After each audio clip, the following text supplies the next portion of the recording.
नमस्कार, आप देख रहे हैं टीवी 20 न्यूज और मैं हूं आपके साथ अशोक वर्मा। आइए अब नजर डालते हैं आज की कुछ खास खबरों पर। आजमगढ़ के अतरौलिया से खबर है, जहां भाजपा के पक्ष में उतरे लोग भाजपा गठबंधन प्रत्याशी को जिताने की अपील की गई। बता दें कि चुनाव नजदीक है, ऐसे में सभी राजनीतिक दलों ने अपनी ताकत झोंक दी है। वहीं भाजपा के पक्ष में लगातार लोग जनसंपर्क कर रहे हैं।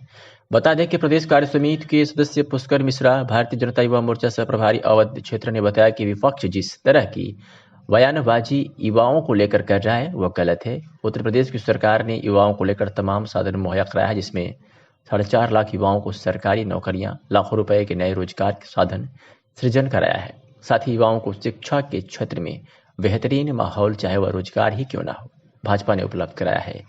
कौड़िया मंडल अध्यक्ष आशुतोष चौबे ने बताया कि विपक्ष कह रहा है कि 350 का आंकड़ा पार करेंगे, वो सपना देख रहे हैं। उनको सिर्फ टेंट हाउस में ही 350 कुर्सियां मिलेगी, उत्तर प्रदेश की जनता उन्हें नहीं देगी। आइए सुनाते हैं कि भाजपा के पदाधिकारी और नेताओं ने क्या कुछ कहा।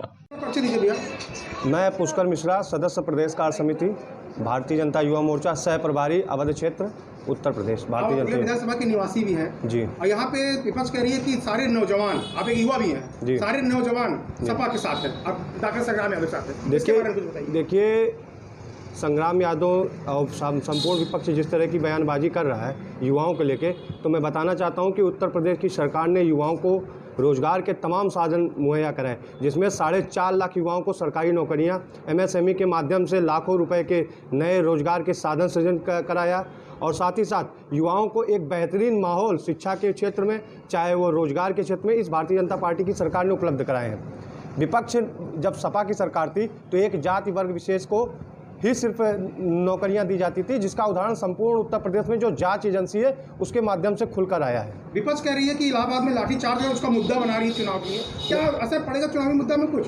देखिए लाठीचार्ज चुनावी असर तो कुछ पड़ेगा नहीं। खैर विपक्ष इसको लेके माहौल बनाना चाह रही है, लेकिन जनता और छात्र जानती है कि हमारे लिए क्या बेहतरीन है और कौन से सरकार हमारे लिए अच्छा काम कर रही है।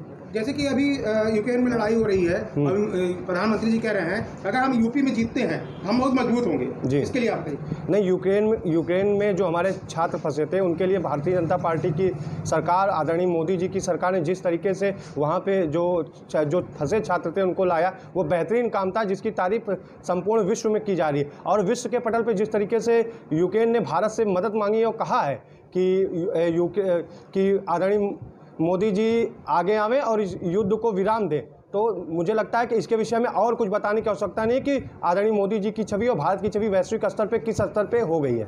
आपके हिसाब से आप अतरौलिया विधानसभा के निवासी हैं, क्या चल रहा है यहाँ पे, कैसे है, युवाओं किधर जा रहे हैं? देखिए अतरौलिया विधानसभा में युवा भारतीय जनता पार्टी गठबंधन के प्रत्याशी के साथ एक तरफा माहौल बनाकर भारतीय जनता पार्टी को वोट कर रही है फिर से। चूँकि देखिए संपूर्ण उत्तर प्रदेश और मैं अतरौलिया की बात करूँ तो पता है कि मोदी जी ब्रांड है, बाकी सारे विपक्षी जिनके साथ। राजेश सिंह, मंडल अध्यक्ष कोयलसा। इस बार आपकी भाजपा का मुद्दा क्या रहेगा, चुनाव लड़ने का मुद्दा क्या होगा? अपराध और दंगा पर नियंत्रण हुआ भारतीय जनता पार्टी के शासनकाल में, कानून का राज कायम हुआ है, विकास हुआ है। विपक्ष बार बार कह रही है महंगाई बहुत है, महंगाई के लेकर आप लोग? कहीं महंगाई नहीं है। 2014 में 925 रुपये सिलेंडर था गैस का, पुराने आंकड़े लोग देखें। और कोरोना जैसी महामारी में इसी महंगाई काल में 36 राफेल आए, इसी महंगाई काल में 5 एक्सप्रेस उत्तर प्रदेश में खोले गए, 106 रक्षा क्षेत्रों को आत्मनिर्भर बनाया गया। इसी महंगाई काल में 40 लाख श्रमिकों को सिर्फ प्रदेश में रोजगार दिया गया कोरोना काल में।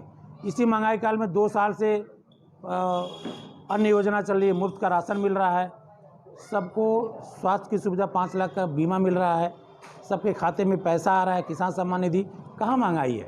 सड़क के लिए कह रही है कि सड़क, अभी अतरौलिया विधानसभा में बहुत से ऐसी सड़क है जो प्रधानमंत्री ने नहीं बनाया, अतरौलिया विधानसभा में विकास नहीं हुआ।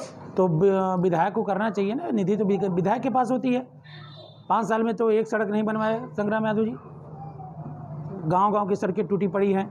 निधि विकास सांसद बसपा का है, विधायक सपा के हैं, तो उनको विकास करना चाहिए ना। भाजपा तो जो जितना देते हैं वहाँ से, बीजेपी वहाँ से फंड इनको देती है, रोड ही नहीं दे रहे हैं। क्या मुद्दा रहेगा, मतलब कैसे आप अतरौलिया विधानसभा चुनाव डॉक्टर संग्राम यादव कह रहे हैं कि हम भारी मतों से जीत रहे हैं, कैसे जीतेंगे? संग्राम यादव जातिवाद की राजनीति 35 साल से किए हैं। आज सारे जात सारे समाज के लोग भारतीय जनता पार्टी निषाद पार्टी के साथ हैं। अब तक उन्होंने सारे पिछड़े लोगों से वोट लिया, दलित से वोट लिया, लेकिन अगर काम हिस्सेदारी की जब बात आती थी तो सिर्फ एक जात का काम होता था। इस बात को जनता समझ चुकी है और ये लोकतंत्र है, जनता परिवर्तन के पक्ष में है। 2017 में कम से कम आप लोग 2000 वोट से पीछे थे, अब की बार क्या रहेगा? अब की बार 25,000 वोट से जीत रहा है निषाद पार्टी का प्रत्याशी, भारतीय जनता पार्टी निषाद पार्टी प्रत्याशी 25,000 वोट से जीत रहा है। कल जैसे मनोज तिवारी जी आए हुए थे, उन्होंने कहा कि पिछली बार जब मैं आया था तो इतनी भीड़ नहीं थी, अब की बार बहुत जनता भीड़ थी। विपक्ष का भी आरोप है कि अब की बार बहुत भीड़ थी। भीड़ नहीं, ये लहर है। अब की बार जनता चुनाव लड़ रही है। समाजवादी पार्टी के विरोध में जनता चुनाव लड़ रही है। घर घर का बच्चा बच्चा अब की बार मोदी योगी के नाम पर चुनाव लड़ रहा है, डॉक्टर संजय निषाद और प्रिया पटेल जी के नाम पर चुनाव लड़ रहा है। आज सारे लोग प्रशांत सिंह बनकर चुनाव लड़ रहे हैं, सारे लोग मोदी योगी बनकर चुनाव लड़ रहे हैं। आशुतोष चौबे, मंडल अध्यक्ष, भारतीय जनता पार्टी कौड़िया मंडल। विपक्ष कह रही है कि अब की बार हम लोग यूपी में विधानसभा में 350 के पार है, इसके लिए क्या कहें? 350 के पार तो उनको टेंट हाउस से ही सीटें मिलेंगी। उत्तर प्रदेश की जनता तो उनको 350 के पार पहुंचाने वाली नहीं है। कह रहे हैं कि बीजेपी ने अपने वादे पूरे नहीं किए हैं, विपक्ष कह रही है। अगर उन्होंने 2012 से 17 तक वादे पूरे किए होते अपने, तो उनको फिर दोबारा जनता सत्ता में ले आती। और भारतीय जनता पार्टी ने अपने सभी संकल्प पत्र के वादे पूरे किए हैं और आगे भी जो हमारा संकल्प पत्र तैयार है उसके वादे पूरे किया जाएगा और हम 300 पार के जा रहे हैं। अभी ओम प्रकाश राजभर जी आए थे, उन्होंने कहा क्या कहते हैं प्रधानमंत्री जी भी साइकिल चला रहे हैं, इसके लिए क्या? ओम प्रकाश राजभर का क्या, उनकी बातों का कोई भरोसा है? कब क्या बोलते हैं? अभी 2017 के चुनाव में उन्होंने कहा था ना कि जो राजभर समाज का लोग वोट देगा वो अपनी माँ बहन के साथ घात करेगा। तो अभी क्या बोल देंगे, क्या कर देंगे, उनका कोई भरोसा है? ओम प्रकाश राजभर जैसे नेताओं का क्या करना है? आप बात कर रहे हैं। छुट्टा पशु के बार बार उठाया जा रहा है, मुद्दा उठाया जा रहा है। छुट्टा पशु किसानों के लिए है, नुकसानदेह है, इसके लिए छुट्टा पशु की व्यवस्था हमारी सरकार ने लगभग 50 से 60% छुट्टा पशुओं की व्यवस्था कर दिए हैं। पुनः हमारी 2022 में जब सरकार बनेगी तो आपको एक भी छुट्टा पशु रोड पर नहीं दिखेगा। सभी पशु आश्रय में रहेंगे और उनकी सेवा होगी और उनके मान सम्मान पशुओं का और सबका मान सम्मान भारतीय जनता पार्टी में ही संभव है। अतुल्य विधानसभा में बताया जा रहा है कि डॉक्टर संग्राम यादव भारी मतों से जीत रहे हैं, इसके बारे में कुछ बताइए। कहीं कुछ नहीं है। भारतीय जनता पार्टी का अब की बार भोजन भरी थाली और कमल दोनों खिलने जा रहा है अतरौलिया विधानसभा से। आपसे मैं कह रहा हूं कि 10 तारीख को आप देख लीजिएगा अतरौलिया विधानसभा में भारतीय जनता पार्टी का प्रत्याशी लगभग 40 से 50 हज़ार वोटों से चुनाव